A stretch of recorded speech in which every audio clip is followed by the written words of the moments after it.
নমস্কার। কবি সুকান্ত ভট্টাচার্যের লেখা কবিতা একটি মোরগের কাহিনী।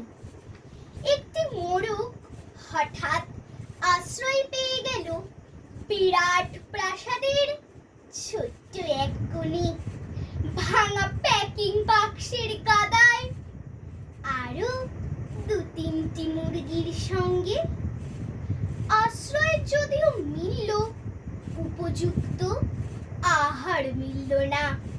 সুতীক্ষ্ণ চিৎকারে প্রতিবাদ জানিয়ে গলা ফাটালো সেই মোরগ। ভোর থেকে সন্ধে পর্যন্ত তবু সহানুভূতি জানালো না সেই বিরাট শক্ত ইমারত। তারপর শুরু হলো তার আস্থা কুড়ে আনাগোনা।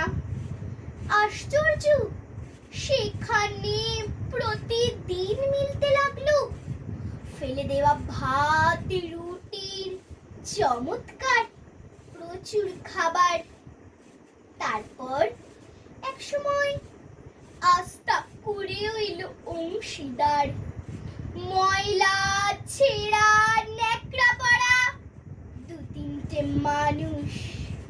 কাজেই দুর্বলতর মুরগির খাবার গেল বন্ধ হয়ে।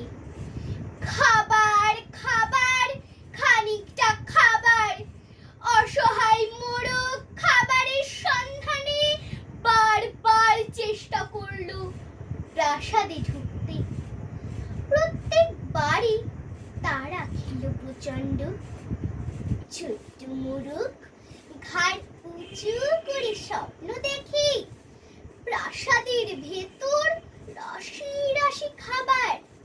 তারপর সত্যি সে একদিন প্রাসাদে ঢুকতে পেল। একেবারে সোজা চলে এলো ধবধবে সাদা দামি কাপড়ে ঢাকা খাবার টেবিলে। অবশ্য খাবার খেতে নয়, খাবার হিসেবে। ধন্যবাদ।